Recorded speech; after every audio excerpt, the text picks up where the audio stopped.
श्री सच्चिदानंद सद्गुरु साईनाथ महाराज की जय। सद्गुरु श्री साईनाथुनि शरद बाबू जी की जय।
श्री सच्चिदानंद सद्गुरु साईनाथ महाराज की जय। सद्गुरु श्री साईनाथ शरद बाबू जी की जय।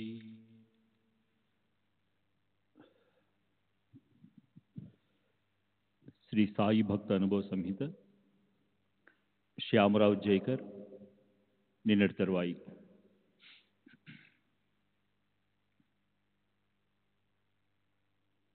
ఒకసారి బాబా నా వద్ద చిల్లి గవ్వ కూడా లేకుండా చేసి కుటుంబ అవసరాలను సైతం తీర్చలేని నిస్సహాయ స్థితిలో నన్ను నిలబెట్టిన మరో సంఘటన వివరిస్తాను. ఈ లీలలో బాబా సర్వాంతర్యామిత్వం వ్యక్తమవుతుంది. 1915 ఆషాఢంలో ఒకరోజు మసీదులో బాబా కూర్చున్న చోటుకు 20 అడుగుల దూరంలోనున్న సభా మండపంలో కూర్చునున్నాను. వరుడే అనే భక్తుడు బాబాతో మాట్లాడుతున్నాడు. అతడు మసీదులో సత్యనారాయణ పూజ చేయడానికి అనుమతించమని బాబా అనుమతించారు. కానీ తన దగ్గర డబ్బేమీ లేదని వరుడే చెప్పాడు. అప్పుడు బాబా నా వైపు చూపించి వెళ్ళి అతనిని అడుగు అన్నారు. వరుడే నా దగ్గరకు వచ్చి సత్యనారాయణ పూజకు నా నుండి డబ్బులు తీసుకోమని బాబా ఆదేశించినట్టు చెప్పాడు. నాకు వరుడే బాబా భక్తునిగానే తెలుసు కానీ అతనితో పెద్దగా పరిచయం లేదు. కానీ అతను బాబా తనను పంపారని చెప్పడంతో నేను డబ్బు ఇవ్వడానికి అంగీకరించి ఎంత కావాల్సి ఉంటుందని అడిగాను. అతను ₹2 5 అణాలు అవుతుందని బదులు చెప్పాడు. ఆశ్చర్యకరంగా నా జేబులో ఉన్న మొత్తం డబ్బంతా సరిగ్గా ₹2 5 అణాలే. ఇలా నా దగ్గర ఉన్న డబ్బంతా అడగడం బాబా లీలగా భావించాను. వెంటనే ఆ డబ్బును వరుడేకిచ్చాను. వడ్డే వెళ్లి కావలసిన పూజా సామగ్రిని కొని ఏర్పాట్లన్నీ చేసుకున్నాడు. బాబాను సత్యనారాయణమూర్తిగా భావించి వారి రెండు వైపులా అరటి పిలకలను పెట్టి పాలవెల్లి నిర్మించడానికి ప్రయత్నించాడు. కానీ బాబా ఆక్షేపణ తెలిపారు. అరటి పిలకల మధ్యలో ఎప్పుడూ పెట్టుకునే ఫోటోలను లేదా మూర్తులను పెట్టి వాటినే పూజించమని ఆదేశించారు. కానీ వరుడే మిగతా భక్తులు బాబాను సత్యనారాయణమూర్తిగా అవడంలో పట్టుబట్టారు. చివరకు భక్తుల ఒత్తిడికి లొంగి బాబా అనుమతించారు. సత్యనారాయణ స్వామి కథా పఠనం క్రింద మండపంలో మొదలైంది. నాకు సత్యనారాయణ స్వామి కథ ఆలకించడం ఇష్టమే. నేను మసీదులో ఒకరిద్దరితో బాబా ప్రక్కనే కూర్చుని కథా శ్రవణం చేస్తున్నాను. ఇంతలో నా మనసులో ఆందోళన మొదలై సంఘర్షణగా మారింది. ఒకవైపు సత్యనారాయణ స్వామి కథ పారాయణ, మరోవైపు బాబా ప్రత్యక్ష సన్నిధి. ఈ రెంటిలో దేనిపై ధ్యాస పెట్టాలో నిర్ణయించుకోలేకపోయాను. పైగా పారాయణ చేస్తున్న పూజారి కన్నా ఎత్తులో కూర్చొని నేను కథ వినడం భావ్యం కాదు. దిగి వెళ్ళడమా లేక అక్కడే కూర్చుని వినడమా? ఈ సమస్యతో మొదలుపడుతున్నప్పుడు బాబా నా ఆలోచన పసిగట్టి దిగి వెళ్ళి అక్కడ కూర్చొని ఆదేశించారు. వారు చూపిన స్థలం పూజారికి సమీపంలోనూ తక్కువ ఎత్తులోనూ ఉంది. ఆ విధంగా నేను ఏదీ నిర్ణయించుకోలేనప్పుడు బాబా నాకు పరిష్కారం చూపారు. అకారణంగా హింసింపబడే మోగ జీవాల పట్ల బాబా ఎంతో కరుణ చూపుతారని, ఆ జీవులకు గల ప్రమాదకర రుగ్మతలను తమ అద్భుత శక్తితో నివారించి వాటికి ఆశ్రయం ఇచ్చి రక్షిస్తారని నిర్ధారణ చేసేందుకు ఈ సంఘటనే నిదర్శనం. నేను ఒకరోజు దీక్షిత్వాడ వరండాలో ఉన్నాను. అప్పుడు ఒక చిన్న తెల్ల కుక్కపిల్ల పెద్ద కుక్కలను తరుముతుండడం చూసి ఆశ్చర్యపోయాను. చిన్న కుక్కపిల్లకు పిచ్చి పట్టిందని, అది కరుస్తుందని భయపడి పెద్ద కుక్కలు పారిపోతున్నాయని స్పష్టంగా తెలుస్తోంది. కొందరు గ్రామస్తులు పిచ్చి పట్టిన కుక్కపిల్లను చంపాలని కర్రలతో దాని వెంటపడ్డారు. ఇదంతా జరుగుతుండగా నేను మసీదుకి వెళ్ళాను. ఆ కుక్కపిల్ల భయంతో పరిగెత్తి చివరికి మసీదులోనికి జొరబడి బాబా వెనుక దాగింది. బాబాను శరణు చూస్తే వారు తనను కాపాడగలరని, గ్రామస్తులు బాబా వద్ద తనను ఏమీ చేసే సాహసం చేయరని దానికి అనిపించినట్లుంది. దానిని తరుముతున్న గ్రామస్తులు దూరంగా నిలబడి కుక్కపిల్ల బయటకు వస్తే దానిని చంపాలని వేచి ఉన్నారు. నిస్సహాయమైన మోగజీవి పట్ల అమానుషంగా ప్రవర్తించినందుకు బాబా వారిని తీవ్రంగా తిట్టిపోశారు. కానీ అది పిచ్చిదని, దానిని తప్పకుండా చంపాలని వారు బదులు చెప్పారు. బాబా కోపంతో వాళ్ళని ఇంకా తీవ్రంగా తిట్టి అక్కడి నుండి వెళ్ళిపోమని ఆదేశించారు. ఇది జరిగే సమయంలో నేను డాక్టర్ పిళ్ళై బాబా దగ్గర కూర్చుని ఉన్నాము. ఆ పిచ్చి కుక్క వల్ల మాకేదైనా ప్రమాదం సంభవిస్తుందేమోనని మేము భయపడ్డాము. చివరికి గ్రామస్తులు వెళ్ళిపోవడంతో ఆ కుక్క రక్షింపబడింది. బాబా ఎంతో దయతో దాని పిచ్చి నయం చేసి ప్రాణం కాపాడారని నేను పెళ్ళేతో చెప్పాను. నిజానికి ఆ కుక్కపిల్ల పరిస్థితి ఏమిటో, దాని జబ్బును ఎలా నివారించాలో, దానిని ఎలా రక్షించాలో బాబాకు మాత్రమే తెలుసు. శ్రీ సచ్చిదానంద సద్గురు సాయినాథ్ మహారాజ్ జీ కీ జై.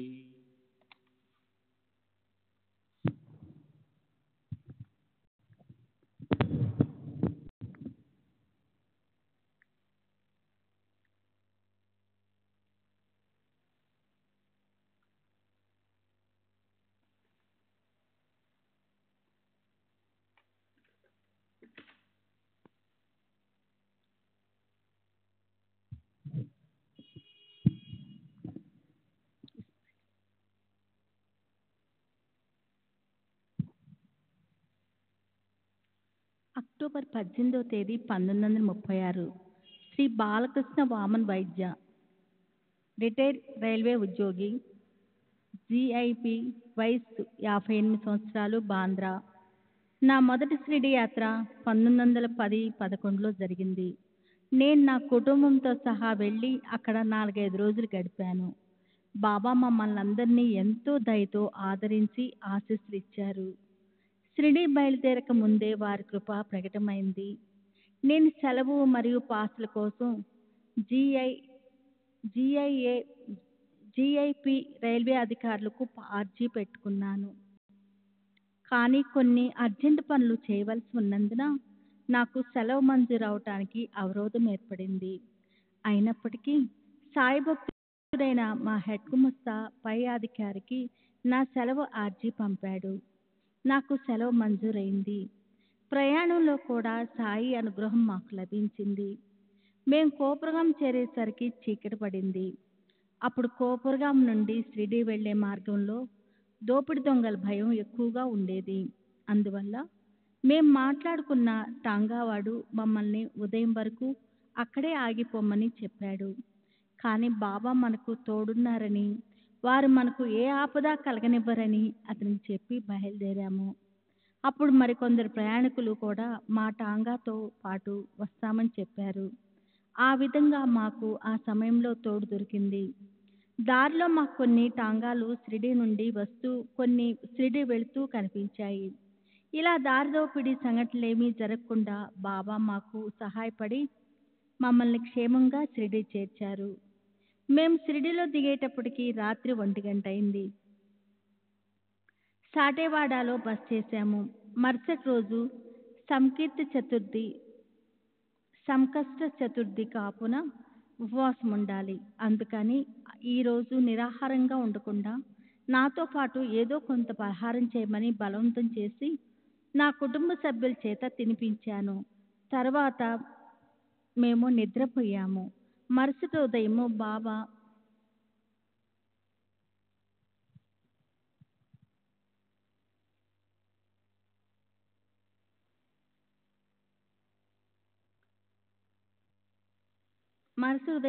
నిద్ర మేలుకొని స్థానిక భక్తులతో రాత్రి నా బిడ్డలు వచ్చారు. మీరెవరూ వారిని ఆదరించలేదు. తినటానికి ఏమీ ఇవ్వకుండా ఉపవాసం ఉండేటట్లు చేశారు. మాజీ లేకర్ ఆలి ఛానా ఉపాసి కోణి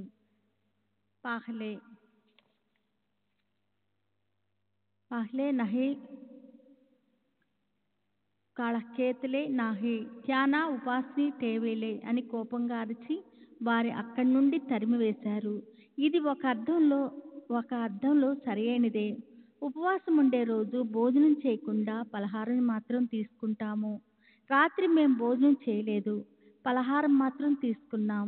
కాబట్టి ఉపవాసం ఉన్నట్లే లెక్క. ఈ మాటల వల్ల బాబాకు మా పట్ల ఉన్న పితృవాత్సల్యము, మా బాగోల పట్ల బాబాకున్న శ్రద్ధ తెలిసింది.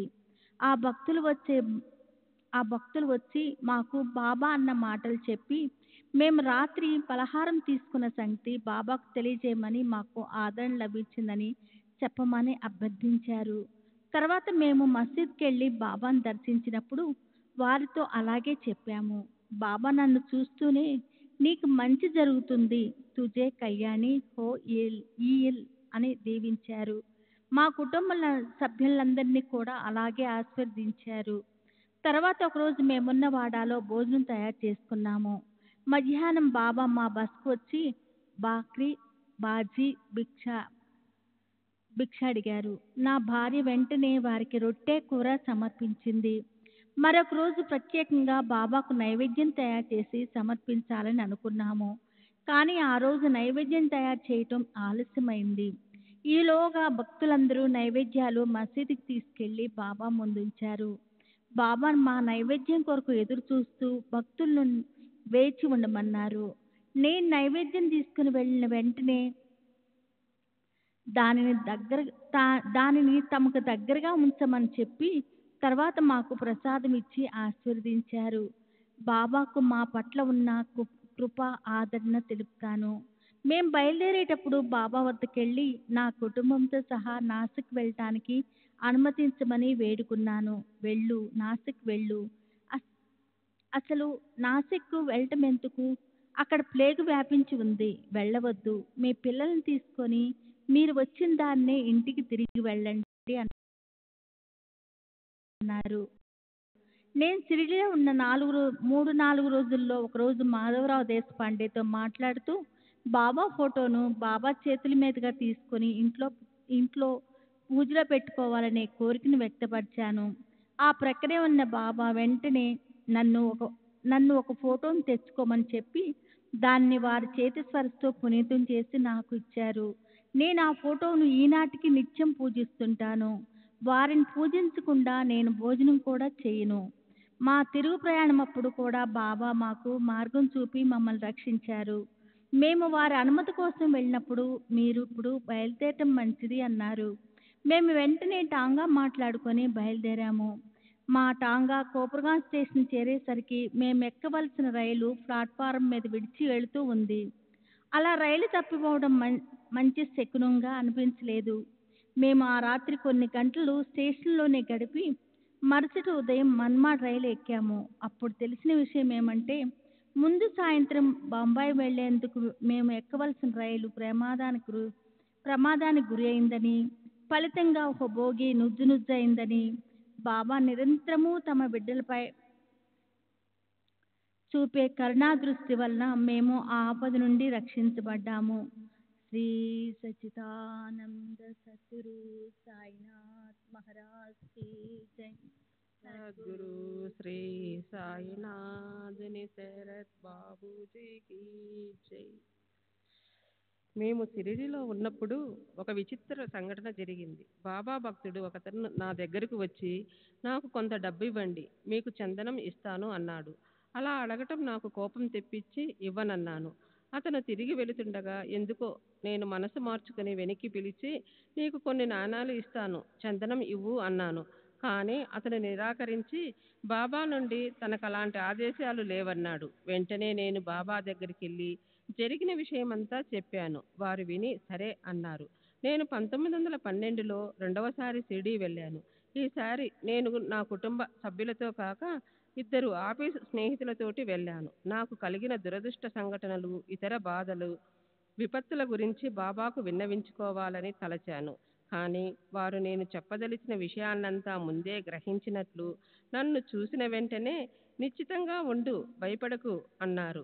వారి కృప అండదండలు ఉన్నంత వరకు నేను దేనికి భయపడనని వారికి బదులు చెప్పాను. మేము ఆఫీసుకు ఒకరోజు మాత్రమే సెలవు పెట్టి వచ్చాము. అందువల్ల తిరిగి వెళ్ళటానికి అనుమతి ఇవ్వవలసిందిగా బాబాను ప్రార్థించాను. కానీ వారు నాకు అనుమతి ఇవ్వలేదు.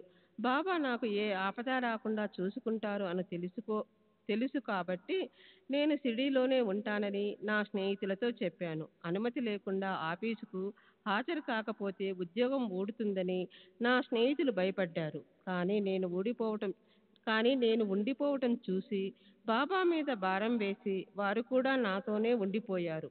బాబా 2-3 రోజులు మమ్మల్ని షిరిడీలోనే ఉంచి తరువాత వెళ్ళటానికి అనుమతించారు. మేము తిరిగి వెళ్ళి సెలవు పొడిగింపు అర్జీ పెట్టాము. బాబా దయవల్ల ఎటువంటి ఇబ్బందులు లేకుండా మా సెలవు మంజూరయ్యింది. నేను షిరిడీకి 2 సార్లు మాత్రమే వెళ్ళాను. 1916లో నా నివాసం బాంద్రాకు మార్చాను. 1917-18 ప్రాంతంలో మేము నివసిస్తున్న ఇంటి వరండాలోనికి ఒక సాధువు వచ్చి 1 పైసా అడిగాడు. నా కుమారుడు అతనికి పైసా ఇచ్చాడు. కానీ సాధువు రూపం భిన్నంగా ఉన్నా వాడికెందుకో సాయిబాబానే వచ్చారనిపించి, మీరెవరో నాకు తెలుసు అన్నాడు.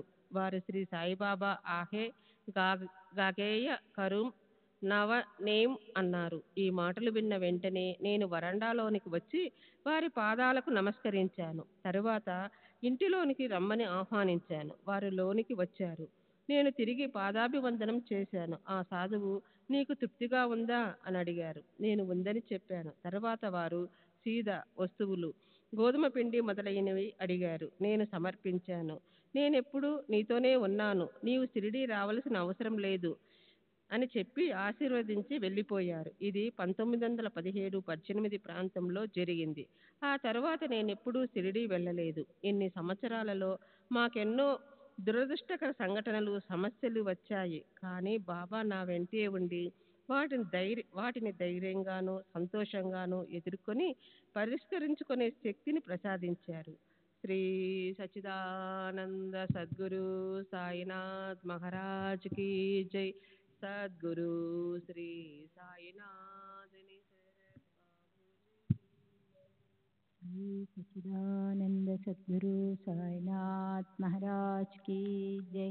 సద్గురు సాయినాథుని శరత్ బాబూజీకి జై. డిసెంబర్ 1వ తేదీ 1936. శ్రీ రామగిర్ బువా. బాబా పిలిచే పేరు బాబుగిర్. సదా షిరిడి నుండి 4 మైళ్ళు. సదాకు చెందిన గంగహీర్ భక్తుడు. వయస్సు 76 సంవత్సరాలు. షిరిడి. నేను చిన్నప్పుడు షిరిడీలోని పాఠశాలలో చదువుకున్నాను. నేను ఇప్పుడున్న ఇంటిలోనే మా ముత్తవ్వ గారి ఇల్లు మొదటి నుండి నివసిస్తున్నాను. సాయిబాబా మొదట షిరిడీ వచ్చినప్పుడు నేను విద్యార్థిని. అప్పుడు బాబాతో పాటు ధూప్ఖేడాకు చెందిన ఒక పటేల్ కూడా వచ్చాడు. ఆ పటేల్ షిరిడీకి చెందిన ఆమీన్ బాయ్ కుమారుడు హమీదుకి పెళ్లి సంబంధం కుదిర్చేందుకు వచ్చాడు. అప్పుడు బాబా 25-30 ఏండ్లు వయసు ఉన్నట్లు కనిపించారు. బాబా అమీన్ బాయ్ ఇంట్లో అతిథిగా కొన్ని రోజులు ఉండి తిరిగి పటేల్తో వెళ్ళిపోయారు. 2 నెలల తర్వాత బాబా ఒంటరిగా షిరిడీ వచ్చారు. అప్పటి నుండి షిరిడీనే శాశ్వత నివాసంగా చేసుకున్నారు. ధూప్ఖేడా పటేల్ తప్పిపోయిన తన గుర్రం కనపడేందుకు బాబా ఏ విధంగా సహాయపడింది చెబుతూ ఉండేవాడు. ఆ విషయం నేను స్వయంగా విన్నాను. అతను తప్పిపోయిన తన గుర్రం కోసం వెతుకుతున్నప్పుడు సాయిబాబాను చూశాడు. బాబా అతన్ని దేనికోసం వెతుకుతున్నావు అని అడిగారు. తప్పిపోయిన గుర్రం కోసమని అతడు చెప్పాడు. అప్పుడు బాబా, నీ గుర్రం అక్కడ సెలయేటి పక్కన ఉంది చూడు అంటూ ఒకవైపు చూపించారు. పటేల్ వెళ్ళి చూస్తే అక్కడ తన గుర్రం కనిపించింది. పటేల్ బాబాను చూసినప్పుడు వారి ముందు దుని వెలుగుతూ కనిపించింది. గుర్రం ఎక్కడ ఉన్నది చెప్పడం తప్ప ఆ సందర్భంలో బాబా మరి ఏ అద్భుతాలు చేసినట్లు రామ్గిర్ బువాకు గుర్తులేవు. బాబా షిరిడీ వచ్చినప్పుడు వారికి నడుము క్రింద వరకు పెరిగిన పొడవైన జుట్టు ఉండేది. ఆకు పచ్చని కప్నీ ధరించి ఉండేవారు. జుట్టును అంటిపెట్టుకుని ఉండే సన్నని టోపీ, దానిపై మరో కాషాయ రంగు టోపీ ధరించేవారు. చిలిము, అగ్గిపెట్ట ఉండేవి. భిక్షాటన చేసి జీవించేవారు. మసీది ప్రక్కనున్న ఇంట్లో నివసిస్తుండిన యమునాబాయి అత్తగారు నారాయణ తేలి భార్య బాబాకు ప్రతిదినం సగం రొట్టె ఇస్తూ ఉండేది. అప్పుడు బాబా రోగులకు మందులిస్తూ ఉండేవారు. మొయిద్దీన్ బాయ్ అల్లుడు ఒక మాంత్రికుడు. అతను బేలాపూర్లో నివసిస్తూ ఉండేవాడు. అతడు ఒకసారి షిరిడీ వచ్చాడు. ఏదో విషయంపై బాబా అతను తగాదా పడ్డారు. తరువాత బాబా షిరిడీ విడిచి 1-2 మైళ్ళ దూరంలోనున్న అడవుల్లో నివసించసాగారు. అక్కడ బాబా తరచూ పస్తులుండేవారు. ఎవరైనా వారి దగ్గరికి వెళితే వారిని కొట్టేవారు. బంజార్గాంకు చెందిన గంగగిర్ బువా షిరిడీ వచ్చారు. వారు నీమ్గాంకు చెందిన నానాసాహెబ్ డేంగ్లేకు మరీ కొందరు గ్రామస్తులకు బాబాను గురించి గొప్పగా చెబుతూ బాబాను చింతామణిగా అభివర్ణించారు. అప్పుడు బాబా ఒక తుమ్మ చెట్టు క్రింద కూర్చుని ఉండగా నానాసాహెబ్ డేంగ్లే వెళ్ళి వారికి నమస్కరించాడు. ఆ తరువాత కొన్ని రోజులకు బాబా షిరిడీ తిరిగి వచ్చి వేప చెట్టు క్రింద ఉండసాగారు. ఆ వేప చెట్టు క్రింద ఒక సమాధి ఉందని బాబా స్వయంగా చెప్పారు. అక్కడ 4-5 సంవత్సరాలు ఉండిన తరువాత బాబా మసీదికి వెళ్ళి దానినే తన నివాసంగా చేసుకున్నారు. వారు అక్కడే 50 సంవత్సరాలు నివసించారు. బాబా ఎప్పుడూ కుస్తీ పట్టలేదు. కానీ గంగగిర్ మొదట మల్లయోధుడు. ఆయన దొండల్గాం పటేల్తో కుస్తీ పట్టి ఓడిపోయి 2వ స్థానంలో నిలిచారు. అప్పటి నుండి ఆయన కుస్తీ పట్టడం మానుకుని సాధువుగా మారారు. ఈ సంఘటన దాదాపుగా బాబా మొదటిసారి షిరిడీ వచ్చిన రోజుల్లో జరిగింది. బాబా గంగగిర్లు ఒకరినొకరు గుర్తించారు. నేను నా జీవిత పర్యంతం దేశ సంచారిగా గడిపాను. కానీ అప్పుడప్పుడు షిరిడీకి తిరిగి వస్తుండేవాడిని. అందువల్ల బాబాను గురించి నాకు తెలిసిన విషయాలుగాక ఇతరుల నుండి విన్నవి కూడా నేను నిర్ధారించుకున్న తర్వాతే మీకు చెబుతున్నాను. బాబాను గురించి కొన్ని అసాధారణమైన సంఘటనలు నాకు తెలుసు. ఒకసారి బాబా కళ్ళు వాచి బాగా ఎర్రబడ్డాయి. వారు మిరియాలను మెత్తగా నూరి ఆ మిరియాల కట్టుని కనురెప్పలపై పట్టించారు. ఆ వ్యాధి తగ్గిపోయింది. మరోసారి ఒక ముస్లిం బాలుడు మసీది వెనుకనున్న వేప చెట్టు ఎక్కి కాలు జారి క్రింద పడి మరణించాడు. ఆ క్షణమే మసీదిలో ఉన్న బాబా దుఃఖంతో అరుస్తూ ముల్లా జోర్ మారిల్ అని పలికి తమ చేతులను సంకంవల మడిచి ఊదారు. మసీదిలోనికి వేప చెట్టు కనిపించదు. బాబాపై మాటలు అంటున్నప్పుడే బాలుడు క్రింద పడి మరణించాడు. అప్పుడు నేను బాబాకు కొంచెం దూరంలో కూర్చుని ఉండడంతో వారి మాటలు విని వెంటనే నేను వెళ్ళి పడిపోయిన బాలుణ్ణి, చుట్టూ మూగి ఉన్న జనాన్ని చూశాను. గ్రామంలో గడ్డివామి తగలబడిన విషయం కూడా నాకు తెలుసు. బాబా బాగ్జన్ మార్వాడితో గడ్డివామి తగలపడిపోతుంది, పరుగున వెళ్ళు అన్నారు. అతను వెళ్ళి చూస్తే అతని గడ్డివామి తగలపడుతుంది. బాబా అక్కడికి వచ్చి ఏవో సంజ్ఞలు చేశారు. మంటలు ఆరిపోయాయి. ఒకరోజు బాబా నన్ను పిలిచి ఒక ఊది పొట్లం ఆరతిపాట ఉన్న కాగితం ఇచ్చి, జామ్నేరు అనగా రోడ్డు మార్గంలో భుషావల్ స్టేషన్కు 36 కిలోమీటర్ దూరంలో ఉంది. వెళ్ళి అక్కడ డిప్యూటీ కలెక్టర్గా ఉన్న నానాసాహెబ్ చాందోర్కర్కు ఇచ్చి రమ్మన్నారు. నేను అప్పుడు కాందేశ్ వెళ్ళవలసిన పని ఉంది. బాబాతో నా దగ్గర 2 రూపాయలు మాత్రమే ఉన్నాయని, అవి కోపర్గాం నుండి జలగాం వరకు రైలు టికెట్టుకు, అక్కడ నుండి 30 మైళ్ళ దూరంలోనున్న జామ్నేరుకు టాంగా ఖర్చుకు ఎలా సరిపోతాయని అడిగాను. బాబా భగవంతుడే సమకూరుస్తాడు అన్నారు. ఆ రోజు శుక్రవారం. నేను వెంటనే రైలులో బయలుదేరి రాత్రి 7:30 గంటలకు మన్మాడుకు, వేకువజామున 2:45 గంటలకు జలగాంకు చేరాను. అప్పుడు ప్లేగు నిబంధనలు అమలులో ఉన్నందువల్ల నేను చాలా ఇబ్బంది పడవలసి వచ్చింది. జామ్నేరు ఎలా వెళ్లాలో తోచక సతమతం అవుతున్నాను. 3 గంటల సమయంలో బూటు, టోపీ, మంచి దుస్తులు ధరించి ఉన్న ఒక బంట్రోతు నా దగ్గరికి వచ్చి నన్ను టాంగాలో ఎక్కించుకుని తీసుకువెళ్ళాడు. నేను భయపడ్డాను. దారిలో బహూర్ దగ్గర పలహారం చేశాము. తెల్లవారుతుండగా జామ్నేర్కు చేరాము. నేను కాలకృత్యం కొరకు టాంగా దిగి తిరిగి వచ్చేసరికి టాంగా మరియు టాంగా నడిపే అతను అంతర్ధానమయ్యారు. శ్రీ ఎస్ఏ పాటంకర్, సినిమా కళాకారుడు, వయసు 42 సంవత్సరాలు, కాయస్థ ప్రభు, దాదర్, బొంబాయి. నా స్నేహితుడు సామంత్ మొదటిసారిగా సాయిబాబాను గురించి చెప్పాడు. వారి గొప్పతనం, సచ్చీలత తెలుసుకుని మా ఇంట్లో ఒక గోడకు వారి ఫోటో తగిలించుకుని పూజించడం మొదలుపెట్టాను. ఒకసారి నా బిడ్డ చాలా రోజులు జ్వరంతో బాధపడింది. అప్పుడు ఒక రాత్రి 2-3 గంటల సమయంలో ఒక ఫకీరు నా బిడ్డ శరీరాన్ని నిమరడం చూశాను. వారిని సమీపించి నేను రెండు చేతులు జోడించి వారికి నమస్కరించాను. ఆయన తమ చేతులతో దగ్గరికి రావద్దని సైగ చేసి బిడ్డకి నయమవుతుంది అని చెప్పారు. మరోసారి నా 2 బిడ్డలు అస్వస్థతకు గురి అయ్యారు. వారిలో ఒకరికి రోజుల తరబడి జ్వర తీవ్రత తగ్గకుండా ఉంది. నేను బాబా ఫోటోను చూస్తూ బిడ్డను కాపాడమని ఆర్తిగా ప్రార్థించాను.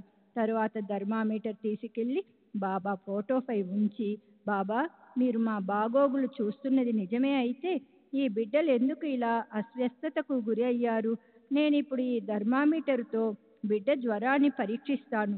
జ్వరం తగ్గి ఉంటే మీపై నాకు నమ్మకం ఉంటుంది. అప్పుడు నేను బిడ్డను తీసుకుని రామనవమికి మీ చెంతకు వస్తాను. జ్వరం తగ్గకుంటే మిమ్మల్ని ఎలా విశ్వసించేది అని వారితో చెప్పుకుని థర్మామీటర్ని ఫోటో దగ్గర నుండి తీసి దానితో బిడ్డ జ్వరాన్ని పరీక్షించాను.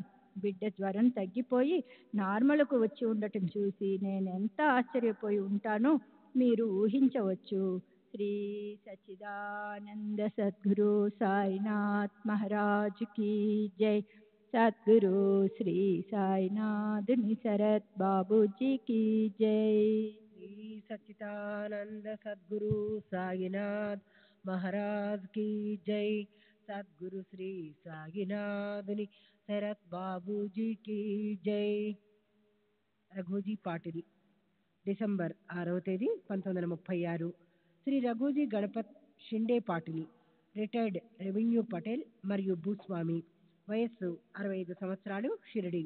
బాబా షిరిడి వచ్చినప్పుడు మహమ్మదీయుడైన అమన్ భాయి ఆతిథ్యమిచ్చాడు. అమన్ భాయి అప్పుడప్పుడు మా మావిసి ఇంటికి వస్తుండేవాడు. మావిసి కుమారుడైన గణపతి హరికానడే కుష్ఠరోగం మరియు జ్వరంతో బాధపడుతుండేవాడు. అతని వయస్సు 35 సంవత్సరాలు. ఒక మహాత్ముడు తన ఇంటికి వచ్చారని, వారు తప్పక ఆమె కొడుకు రోగాన్ని నయం చేయగలరని అమన్ భాయి మావసికి చెప్పాడు. బాబా వచ్చి అతన్ని పరీక్షించారు. అతనికి ఇవ్వవలసిన మందు నాగుపాము విషంతో తయారు చేయాలి. బాబా గణపతితో ధైర్యంగా ఒక నాగుపాముని పట్టమని, నాగుపాము కుష్ఠరోగుల్ని కాటేయదని చెప్పారు. గణపతి నాగుపాముని పట్టుకున్నాడు. అది అతనిని కాటేయలేదు. బాబా ఆ పాము విషంతో మందును తయారు చేసి గణపతికి ఇచ్చారు. గణపతి ఆ మందును కొన్ని రోజులు వాడిన తర్వాత రోగం తగ్గుముఖం పట్టింది. కానీ ఆ మందు వాడేటప్పుడు లైంగిక సుఖాలకు దూరంగా ఉండాలన్న నిబంధనలను గణపతి పాటించలేదు. దాంతో బాబా చికిత్స ఆపేశారు. అందువల్ల వ్యాధి ముదిరి అతను చనిపోయాడు. నా తమ్ముడు భాగోజీ జ్వర తీవ్రతతో బాధపడుతూ ఉండేవాడు. పరిస్థితి చేజారిపోయి చావు తప్పదనుకున్న సమయంలో బాబా ఈ ఇంటికే వచ్చి వాడికి చికిత్స చేశారు. బాబా అతనికి మందు ఇచ్చిన తర్వాత ఇనుప కమ్మిని ఎర్రగా కాల్చి 2 కణతలపైన, వీపు పైన వాతలు పెట్టారు. దీనితో అతని జ్వరం నయమైపోయింది. కానీ బాగోజీకి కుష్ఠరోగం ఉంది. బాబా దీనిని నయం చేయలేదు, కానీ వ్యాధి వృద్ధి చెందకుండా నిలిపివేశారు. బాగోది బాబాకు సపర్యలు చేసేవాడు. నేను కూడా బాబాకు సేవ చేసేవాణ్ణి. షిరిడీలో ముఠా కక్షలు ఎక్కువగా ఉండేవి. నేను ఒక వర్గంలో ఉండేవాడిని. ముఠాల మధ్య ఈర్ష్యా ద్వేషాలు ప్రబలి ఉండేవి. కానీ బాబా వీటిని పట్టించుకునేవారు కాదు. అన్ని ముఠాల వారు బాబాను ఇష్టపడేవారు. ఒకసారి బిర్జీ చంద్ భార్యను నగ్నంగా చేసి తీసుకొని వచ్చి అవమానపరిచారు. నాపై మరికొందరిపై కోపర్గా మేజిస్ట్రేట్ అయిన అప్పాసాహెబ్ వద్ద కేసు నమోదు చేయబడింది.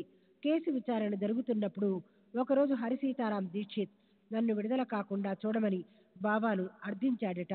అప్పుడు బాబా, లేదు, అలా చేయడం కుదరదు, అలా చేయడానికి నేనెవర్ని అన్నారట.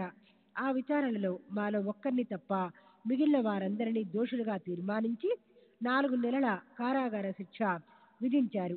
మమ్మల్ని కోపర్గాం నుండి అహ్మద్నగర్ జైలుకు తరలించారు. నేను విడుదల అవ్వడం కోసం బాబాను ఆర్తిగా ప్రార్థించాను. 3వ రోజు బాబా నా కలలో కనిపించి, భయపడకు, మిమ్మల్ని అందరినీ నేను విడిపిస్తాను అన్నారు.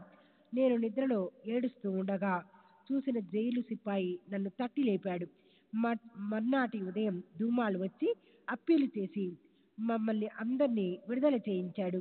ఈ విచారణ నిమిత్తం నేను నా గేదెను ఒకదానిని అమ్మి 70 రూపాయలు ఇచ్చాను. ఒకసారి నేను వంట చెరుకు కోసం పచ్చి ముద్దును నరుకుతున్నాను. అప్పుడు బాబా నన్ను ఆపి, పచ్చని చెట్లను నరకకూడదని, ఎండిపోయిన మోడుల్నే నరకాలని నాకు చెప్పారు. అప్పటి నుండి నేను ఆ పని మానివేశాను. సగుణమేర్ నాయక్, డిసెంబర్ 7వ తేదీ 1936. సగుణమేర్ నాయక్ టీ అంగడి, వయస్సు 47 సంవత్సరాలు, మరాఠా, షిరిడి. నేను పూనా తాలూకాలోని బోరి మర్మగోవా గ్రామానికి చెందినవాడను. అక్కడ నేను పశువులు మేపుతూ ఉండేవాడిని. తర్వాత బెల్గాంలో నివసిస్తూ వివిధ ప్రాంతాలకు వెళ్లి వస్తూ ఉండేవాడిని. నరసోబావాడిలో తేంబే మహారాజ్ వద్ద 2 సంవత్సరాలు గడిపాను. ఆ తర్వాత అదున్కర్ మహారాజ్ వద్ద కొన్ని రోజులు గడిపి గాన్గాపూర్ కూడా దర్శించాను. తర్వాత అస్వస్థతకు గురై హుబ్లీకి చెందిన సిద్ధారూఢ్ మహారాజ్ వద్ద ఉన్నాను.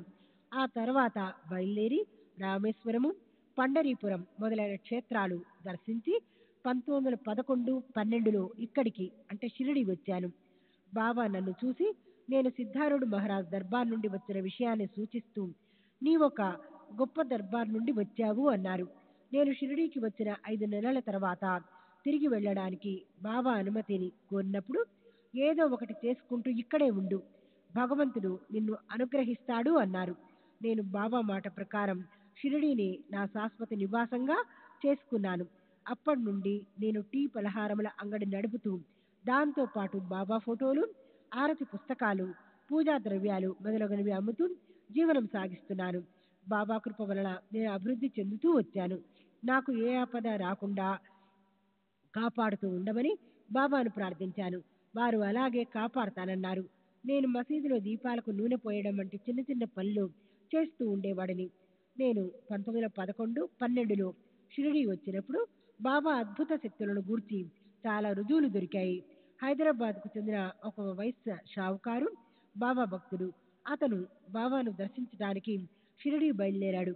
నేను కూడా అతనితో కలిసి షిరిడీ వచ్చాను. షావుకారు పక్షవాతంతో 2 కాళ్ళు చచ్చుబడిపోయిన తన కుమార్తెను కూడా వెంట పెట్టుకొని వచ్చాడు. ఆమె నడవలేక చేతుల సాయంతో చిన్నగా గెంతుతూ కదిలేది. మొదట ఆమెను బాబా దగ్గరికి మోసుకొని వెళ్లారు. 3వ రోజుకు ఆమె కాళ్లను కొంచెం కదిలించసాగింది. 8వ రోజుకు స్వతంత్రంగా నడవగలిగింది. ఆమెకు నయమవడం ఒక అద్భుతం, బాబా అనుగ్రహానికి నిదర్శనం. బాబా నయం చేసిన మరో పక్షవాతపు దృష్టాంతం రైల్వేలో పనిచేస్తున్న శ్రీ గెయిసాస్కు సంబంధించినది. అతని భార్యకు పక్షవాతం ఉంది. షిరిడీకి వచ్చిన కొద్ది రోజులలో ఆమె పక్షవాతం నయమైంది. 1914లో బాబా నా కలలో కనిపించి, నాకు మెత్తగా ఉడికించిన అన్నం తీసుకునిరా అన్నారు. నేను అలాగే 2 సంవత్సరాల పాటు బాబాకు నెయ్యి కలపని అన్నం సమర్పించేవాడిని. తర్వాత అన్నంలో కొంచెం నెయ్యి కలపమని బాబా ఆదేశించారు. అప్పటి నుండి ఈ రోజు వరకు బాబాకు నెయ్యి కలిపిన అన్నాన్ని నివేదిస్తూ ఉన్నాను. ఈ నేతి అన్నాన్ని మసీదుకు తీసుకెళ్లి ముందు కొంత ధునిలో అగ్నికి అర్పించి మరికొంత బాబా కోసం కుండ అంటే కొలంబాలో ఉంచి మిగిలినది కుక్కర్కు వేసేవాణ్ణి. బాబాను దర్శించటానికి అసంఖ్యాకమైన భక్తులు షిరిడీ వస్తున్న రోజులలో వారి సౌకర్యం కోసం 5-6 సంవత్సరాలు భోజన హోటల్ నడిపాను. వంటకు వడ్డలకు బ్రాహ్మణులను నియమించాను. బాబా మహాసమాధి తర్వాత జనం రావడం తగ్గిపోవడంతో అక్టోబర్ 1919లో దానిని మూసివేశాను. ఉపాసని మహారాజ్ నాకు తెలుసు. అతను నేను రావడానికి కొంచెం ముందుగా షిరిడీకి వచ్చాడు. నేను వచ్చిన తర్వాత దీక్షిత్ వాడాలో ఉండేవాడు. 5-6 నెలలు అతని బోధన ఖర్చులన్నీ దీక్షిత్ భరించేవాడు. అప్పుడు శ్రీ కాపర్డే కూడా షిరిడీలోనే ఉన్నాడు. ఒకరోజు మాధవరావు దేశపాండే దీక్షిత్ తరపున ఉపాసనితో తగాదా పడ్డాడు. ఈ తగవు తర్వాత ఉపాసని తన మకాంను ఖండోబా ఆలయానికి మార్చాడు. 1912వ సంవత్సరం మధ్యలో బాబా పాలరాతి పాదుకలు సాటేవాడలో ఉన్న బాబాకు ప్రియమైన వేప చెట్టు కింద ప్రతిష్ఠించబడ్డాయి. ఈ ఆలోచన అగరబత్తి వ్యాపారి అయిన భాయి అలీబాక్కర్కు వచ్చింది. కానీ అతను పేదవాడు. అందువల్ల ఈ ఖర్చులన్నీ బొంబాయికి చెందిన రామారావు కఠారే అనునతను భరించాడు. బాబా కూడా 25 రూపాయల చందా ఇచ్చారు. 4 వేదాలకు ప్రాతినిధ్యం వహిస్తూ 4 బ్రాహ్మణులను కోపర్గాం నుండి ఈ కార్యక్రమం కోసం తీసుకువచ్చారు.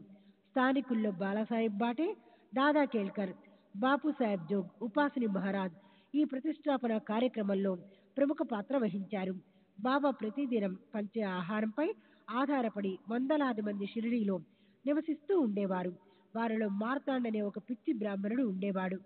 అతను ఒక రోజు వేప చెట్టు దగ్గరికెళ్లి పెద్ద బండతో ఒక పాదుకను 2 ముక్కలుగా పగలగొట్టాడు.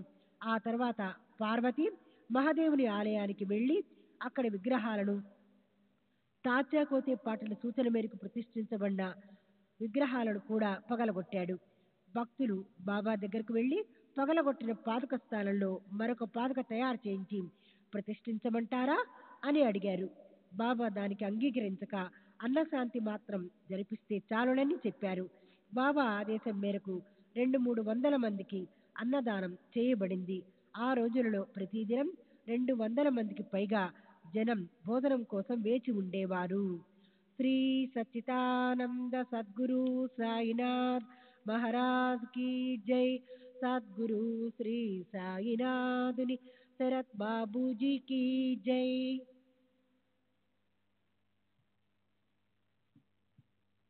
డిసెంబర్ 9వ తేదీ 1986 శ్రీ లక్ష్మణ్ గచేశ్వర్ జాకడే ఉరఫ్ నానా మామా ఉరఫ్ నాను బాట్ పూజారి, యజుర్వేది బ్రాహ్మణుడు, వయసు 40 సంవత్సరాలు, షిరిడి. నేను ఎన్నో సంవత్సరాల నుండి బాబా పూజ ఆరతి నిర్వహిస్తూ ఉన్నాను. బాబా భౌతికంగా ఉన్నప్పటి నుండే బాపు సాహెబ్ జోగ్కి సహాయకునిగా ఉంటూ బాబాను పూజించడం మొదలుపెట్టాను. నేను మొదట 1914లో షిరిడీ వచ్చాను. ఇక్కడ నా సోదరి భర్త బాపాజీ ఉండేవాడు.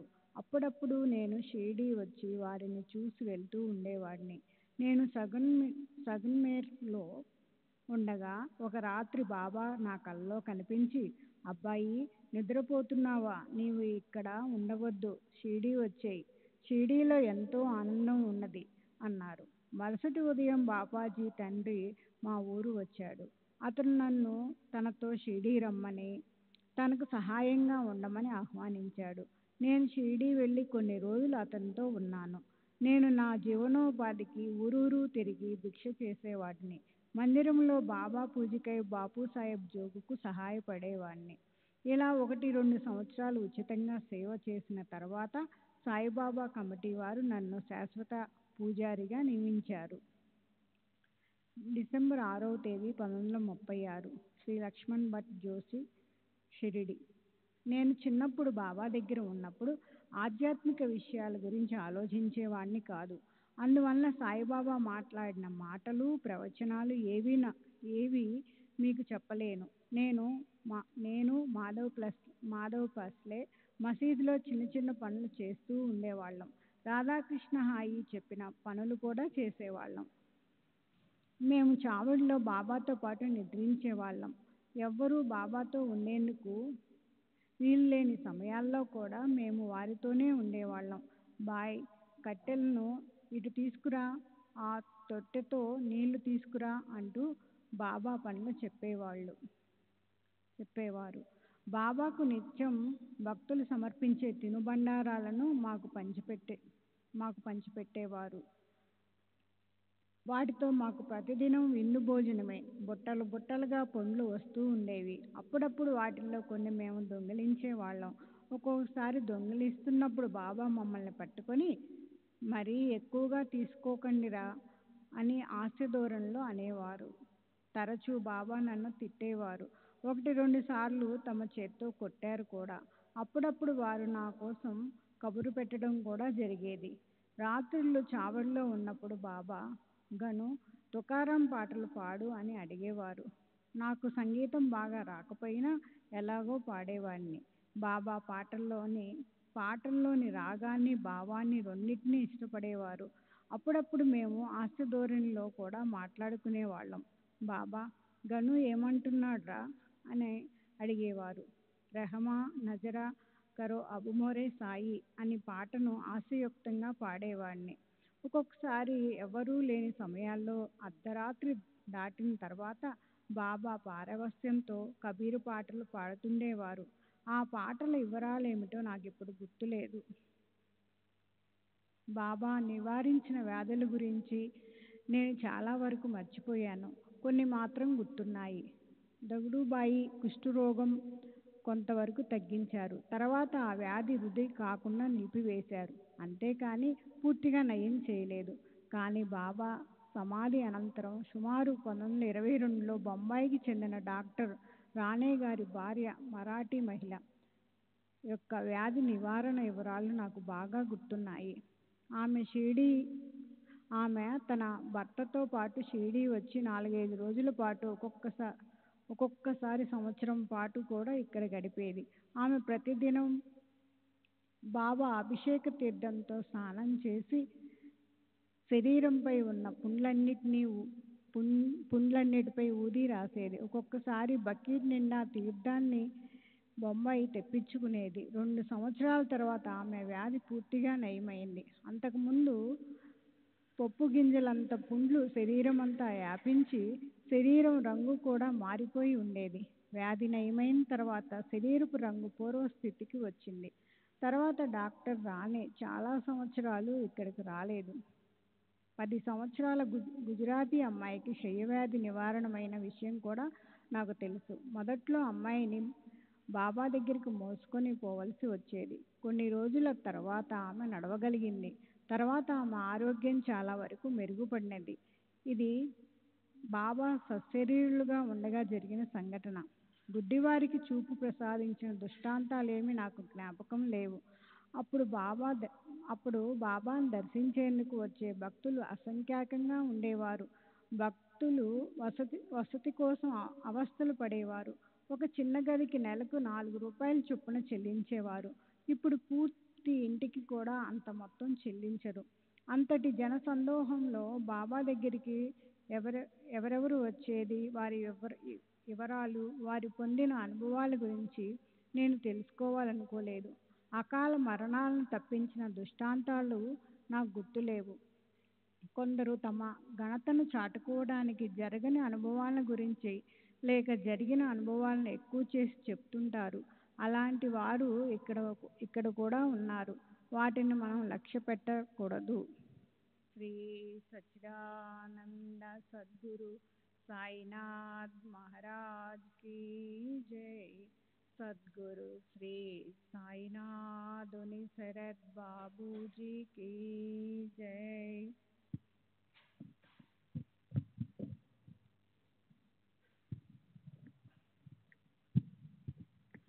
శ్రీ సచ్చిదానంద సద్గురు సాయినాథ్ మహారాజ్ కీ జై. సద్గురు శ్రీ సాయినాథ్ శరత్ బాబూజీ కీ జై. సాయి భక్త అనుభవ సంహిత డిసెంబర్ 13వ తేదీ 1936. శ్రీ గణేష్ రఘునాథ్ తేలి, గౌరవ మెజిస్ట్రేటు, బొంబాయి రోడ్డు, థానా.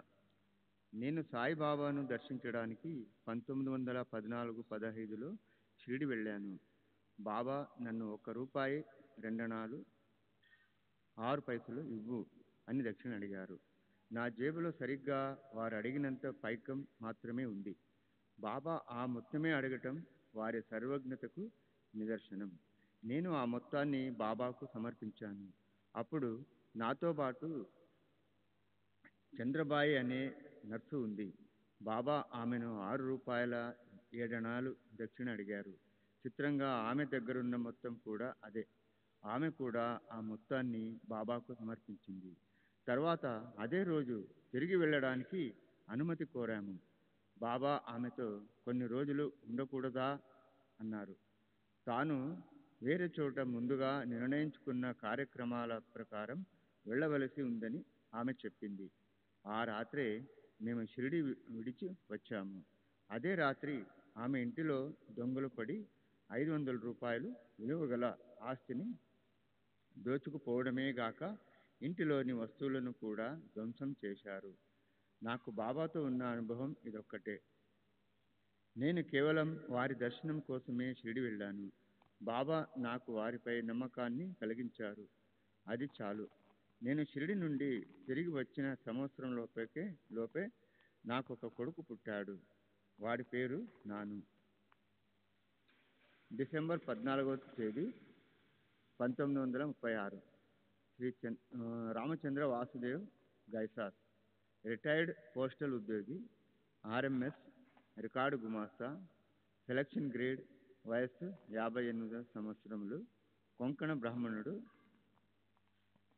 మే మ్యాన్షన్స్, గోఖలే రోడ్, ఉత్తర దాదర్. నేను సాయిబాబాను దర్శించలేదు.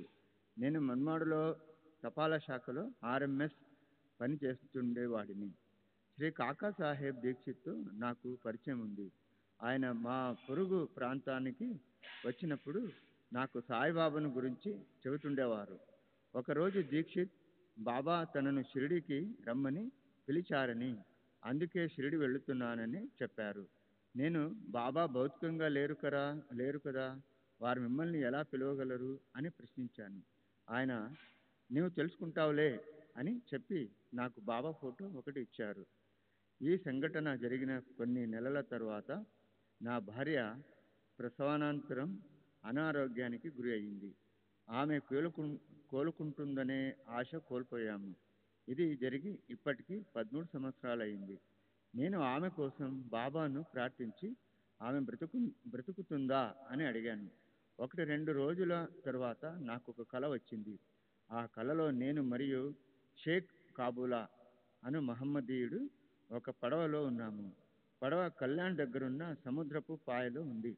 ఎవరో ఒకతను పడవలోనికి వచ్చి తెడ్డు వేయసాగాడు. పడవ ప్రవాహానికి ఎదురుగా అతి కష్టంతో ఆవలి ఒడ్డుకు ప్రయాణిస్తుంది. ఇంతలో మేము చేరాల్సిన తీరాన్ని చేరక ముందుకు పోయే బురదలో ఇరుక్కుపోయాము. ఎందుకలా అయిందో అని చూస్తే తెడ్డు వేసేవాడు కనిపించలేదు. మా ఇద్దరికి తెడ్డు వేయడం చేత కాదు. దాంతో మా పడవ ఇంకా బురదలో కూరుకుపోయింది.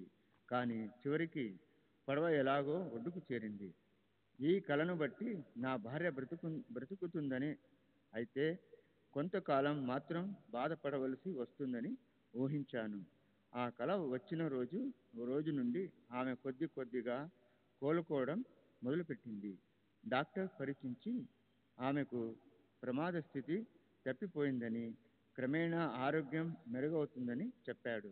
నేను కల గురించి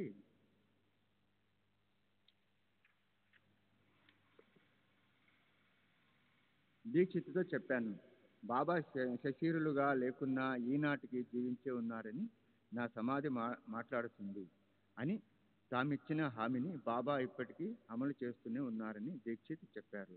నాకు ఉద్యోగంలో పదోన్నతి, సెలక్షన్ గ్రేడు రాలేదని ఎంతో మతన పడుతూ ఉండేవాడిని. ఆ సమయంలో నాకు ఒక కల వచ్చింది.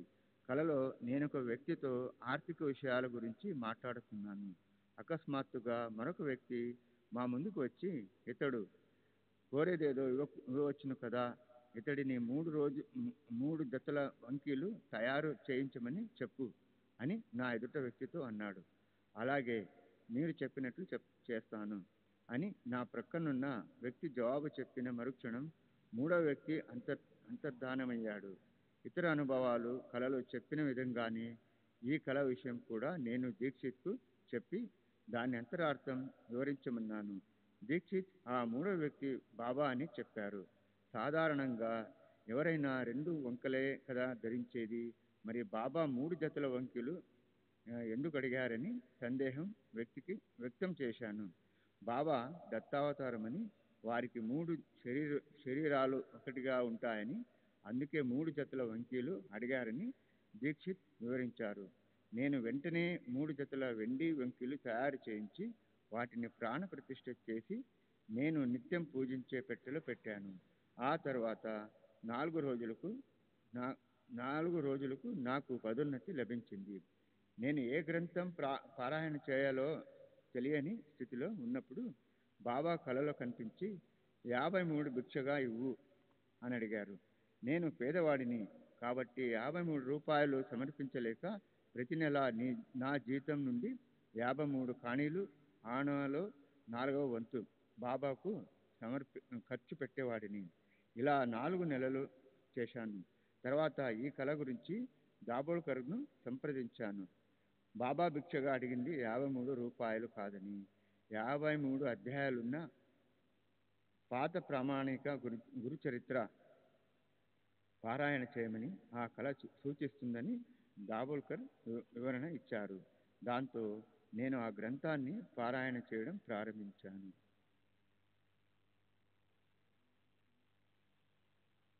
ఒకసారి నేను గురుచరిత్రను సప్తాహం పారాయణ చేయదలిచి దాబోల్కర్ రచించిన శ్రీ సాయి సచ్చరిత్రను తెప్పించాను. కానీ ఆ రోజు రాత్రి మా ఇంటిలోకి దొంగలు బడినట్లు కల వచ్చింది. దీనిని బట్టి బాబాకు ఈ మార్పు ఇష్టం లేదని సాంప్రదాయానుసారం పాత ప్రామాణిక గ్రంథమే పారాయణ చేయమని ప్రబోధించినట్లు తోచింది. దాంతో నేను సచ్చరిత్రను కాకుండా గురుచరిత్రని సప్తాహం పాటు పారాయణ చేశాను. 2.5 సంవత్సరాల క్రితం నా భార్యకు పక్షపాతం వచ్చి ఆమె ప్రాణానికే ప్రమాదం ఏర్పడింది. ఆమెకు బాబాపై దృఢమైన భక్తి విశ్వాసాలు ఉన్నాయి. ఆ సమయంలో ఆమెకు ఒక కల వచ్చింది. ఆ కలలో ఆమె ఉన్న గది వాకిట్లో బాబా కూర్చొని ఉన్నారు. బాబా ఆమెతో, భయపడకు, నిన్ను రక్షించడానికే నేను ఇక్కడ ఉన్నాను. ఆ యమదూతలను సైతం లోనికి రానివ్వను అని అభయమిచ్చారు. అదే కలలో కొందరు చెదురు బొంగులు, మట్టి కుండ మొదలైనవి తెచ్చి ఆమె శవాన్ని మోసుకొని పోవడానికి పాడె కడుతున్నారు. బాబా వాళ్ళను అక్కడ నుండి తొలగిపొమ్మని, ఎదురుగా ఉన్న చోటుకి వెళ్ళమని గట్టిగా ఆజ్ఞాపించారు. కానీ వారు బాబా మాటలు వినలేదు. దాంతో బాబా వారిని కొట్టి తరిమివేశారు. బెదురు బొంగులను విరిచివేశారు. మట్టి కుండలను పగలగొట్టారు. అంతటితో కళ సమాప్తమయ్యింది. నా భార్య రక్షించబడింది. అదే రాత్రి మేము నివసిస్తున్న గామత్ చాల్ ఎదురుగా నన్ను రంగాగిర్ల చాల్లో ఒక వ్యక్తి చనిపోయాడు.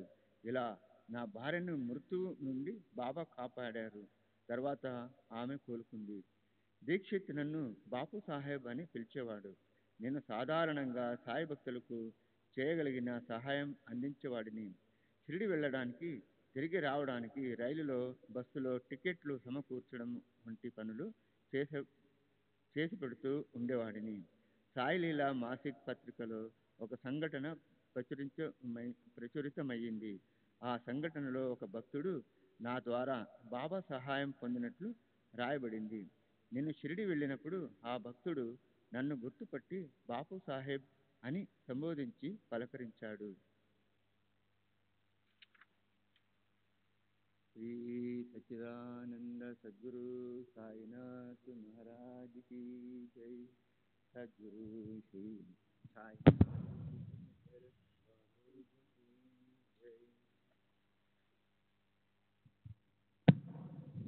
శ్రీ సచ్చిదానంద సద్గురు సాయినాథ్ మహారాజ్ కీ జై.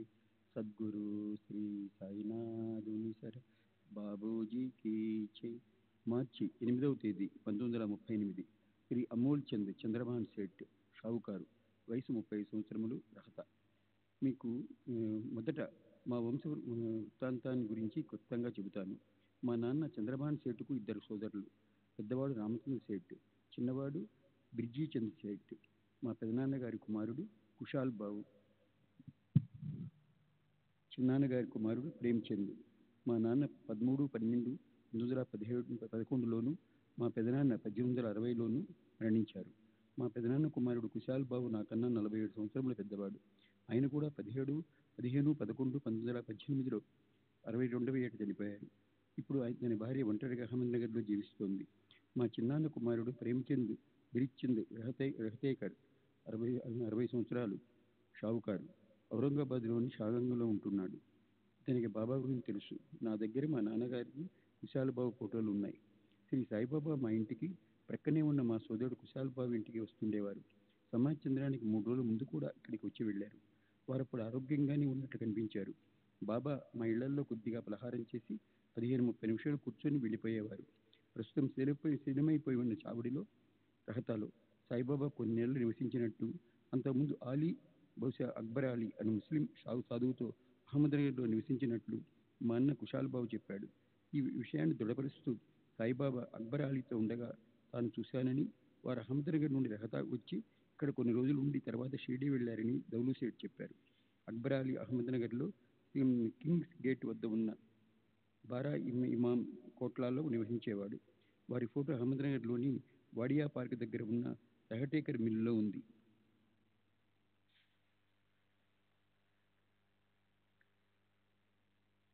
Nageshwar Atmaram Sawant, police sub inspector, Bombay. 1926 ప్రాంతంలో బాబా పుణ్యతిథికి నేను నా భార్యను, 2 సంవత్సరాలు ఉన్న మా పెద్దబ్బాయిని, మా పెద్ద మనోహర్ను వెంటబెట్టుకుని షిరిడీ వెళ్ళాను. పుణ్యతిథి ముగిసిన తర్వాత నేను బాబాజాను దర్శించడానికి పూనా బయలుదేరాను. పూనా స్టేషన్ నుండి లష్కర్ వెళ్ళి బాబాజాను చూసి రావడానికి 2 రూపాయలు సరిపోతాయని అనుకుని మా లోపల జోబీలో 2 రూపాయలు ప్రత్యేకించి విడిగా పెట్టాను. నేను ఖర్చుల కోసం నేను డబ్బలా వేరుగా పెట్టుకోవడం అదే మొదటిసారి. పూనాలో దిగి లష్కర్కు రాను పోను రూపాయి 8 దినాలకు విక్టోరియా అంటే టాంగా మాట్లాడుకుని లష్కర్ వెళ్ళాను. బాబాజాను సమర్పించడానికి 4 లేక 6 పొలమాలు కొన్నాను. అక్కడ ఫకీర్లకు టీ, రొట్టెలకు గాను రూపాయి 4 అణాలు దానం చేశాను. తిరిగి పూనా స్టేషన్కి వచ్చి టాంగా వానికి రూపాయి 8 అణాలు ఇచ్చి రైల్లో కూర్చున్నాను. యథాలాపంగా లోపల జేబులో చేయి పెట్టాను. నేను ప్రత్యేకించి పెట్టిన 2 రూపాయలు అలాగే ఉన్నాయి. ఊహితాశ్చర్యానికి లోనయ్యాను.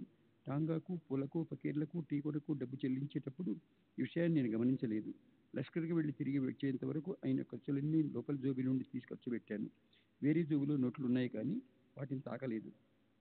అయిన ఖర్చులు లెక్కించి చూస్తే 3 రూపాయలు పైచీలకు ఖర్చు అయింది.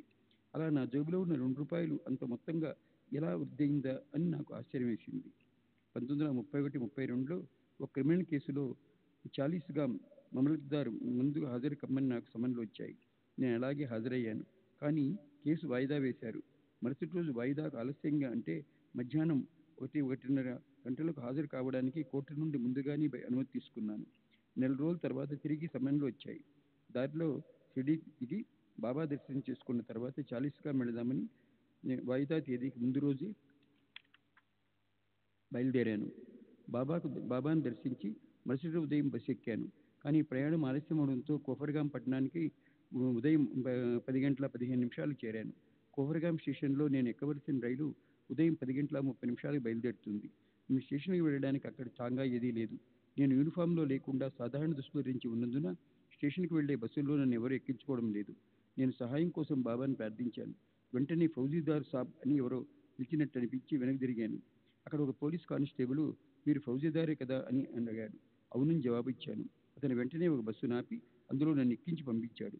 అందువల్లనే నేను సకాలంలో స్టేషన్ చేరి రైలు ఎక్కి విచారణ సమయానికి 40గా వెళ్ళగలిగాను. బాబా సహాయపడకుంటే రైలు తప్పిపోయి కోర్టుకు హాజరు కానందుకు చాలా ఇబ్బందులు ఎదుర్కోవాల్సి వచ్చింది. 1929 మార్చిలో విశ్రాంతి కొరకు 2 నెలలు సెలవు పెట్టి ఇంటికి వెళ్ళాను.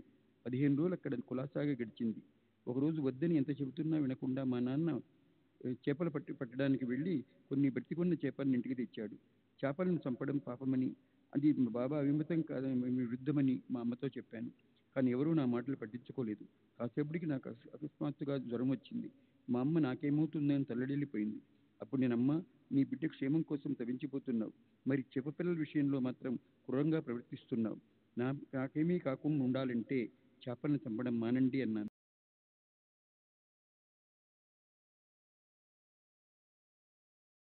5 నిమిషాలకు నా జ్వరం తగ్గిపోయి స్వస్థత చేకూరింది. 1931లో నవాల్కర్ కూడా పై అంతస్తులో ఉన్న పై అంతస్తులో ఉన్న గదిలో బస చేశాను. నా గది గోడలు చాలా చోట్ల పగుళ్ళిచ్చి కూలిపోయేట్లుగా ఉన్నాయి. తేళ్లు కూడా విపరీతంగా ఉన్నాయి. అక్కడ ఉండడం ప్రమాదమని తలిచి శ్రీ ఆర్ఏ తార్కడ్ వేరే చోటుకి వెళ్ళిపోయాడు. నన్ను కూడా హెచ్చరించాడు, కానీ నాకు ఉండడానికి వేరే చోటు ఏదీ లేదు. అందువల్ల అక్కడే రామనవమి వరకు 2 రోజులు ఉండి తర్వాత బొంబాయి వెళ్ళిపోయాను. నేను ఉన్నన్ని రోజులు ఏమీ కాలేదు, కానీ నేను వెళ్ళిపోయిన కొద్దిసేపటికి గోడలు కూలిపోయినట్టు నాకు జాబు వచ్చింది. కొన్ని సంవత్సరాల క్రితం నేను షిరిడీలో ఉన్నప్పుడు నా టోపీలో ఒక తేలు వచ్చి చేరింది. నేను షిరిడీలో దాన్ని గమనించకుండా టోపీ ధరించి బొంబాయికి వచ్చి అక్కడ మేకు తేలించడానికి టోపీ తీశాను. అప్పుడు ఆ టోపీలో తేలు ఉన్నట్లు గమనించాను. టోపీ దాదాపు 12 గంటల పాటు నా తలపై ఉన్నప్పటికీ ఆ తేలు నాకు హాని చేయలేదు. కొన్ని సంవత్సరాల క్రితం నేను ఒకరోజు బాబా సమాధికి పక్కనున్న గదిలో నిద్రించాను. అర్ధరాత్రి సమయంలో సమాధి నుండి సంగీతం రావడం స్పష్టంగా వినిపించింది. దానిని నేను వర్ణించలేను. శ్రీ సచ్చిదానంద సద్గురు సాయినాథ్ మహారాజ్ కీ జై. సద్గురు శ్రీ సాయినాథ్ శరత్ బాబూజీ కీ జై.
श्री सच्चिदानंद सद्गुरु साईनाथ महाराज की जय.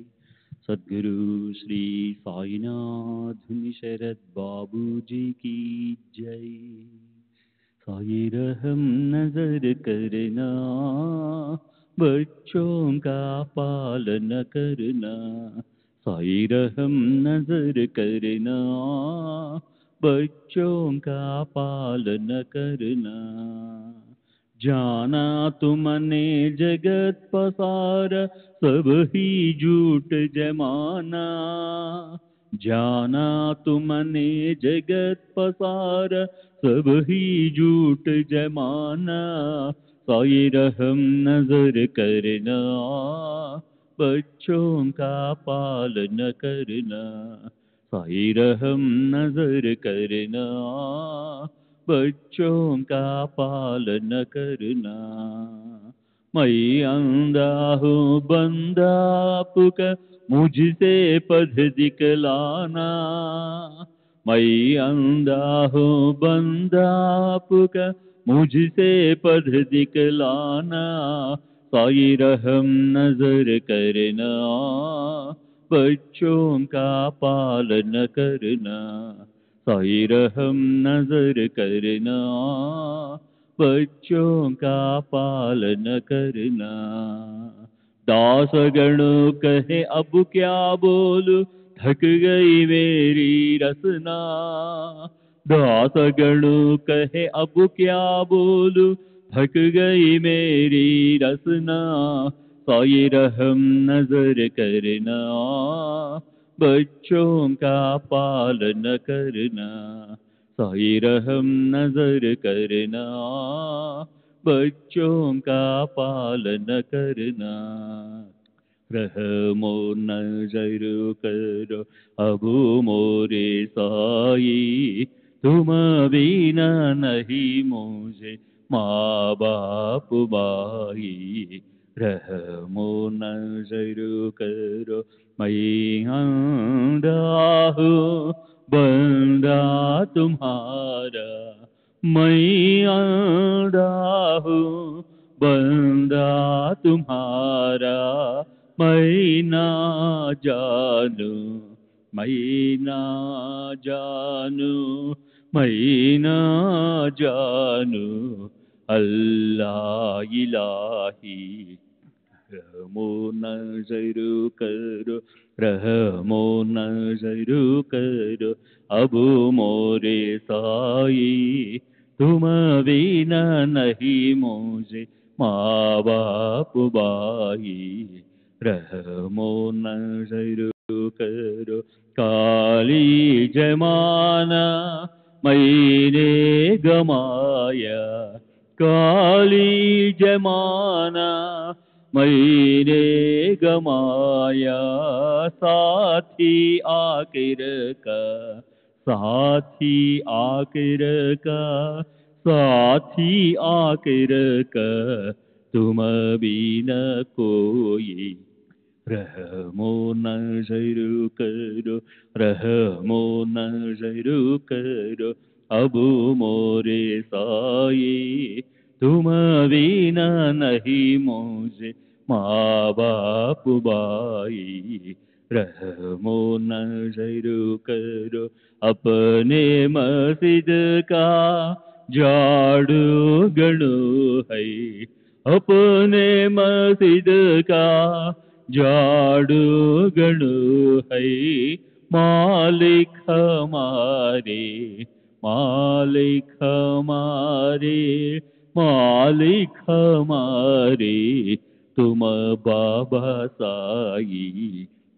रहमो नजर करो, रहमो नजर करो अब मोरे साई, तुम बिना नहीं मुझे माँ बाप भाई। रहमो नजर करो। श्री सच्चिदानंद सद्गुरु साईनाथ महाराज की जय। सद्गुरु श्री साईनाथ धुनी शरद बाबू जी की जय।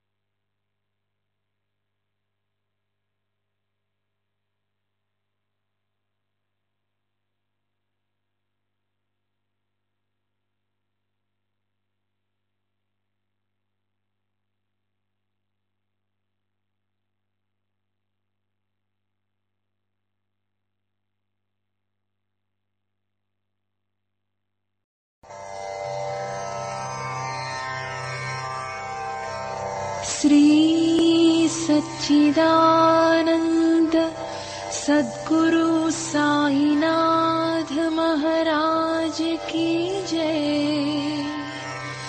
सद्गुरु श्री साईनाथुनि शरद बाबू जी की जय।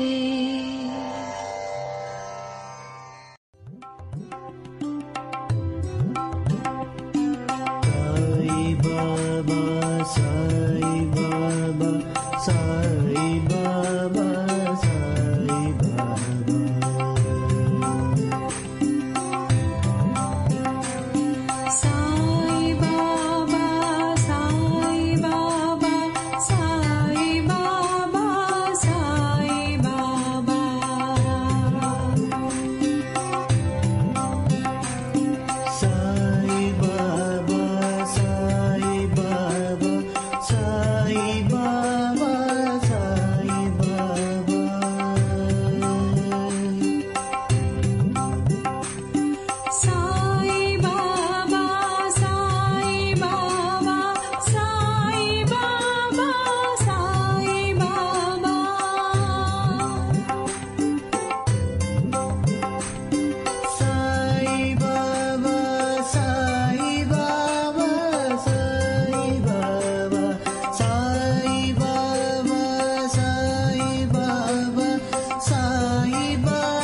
Baba,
Sai Baba.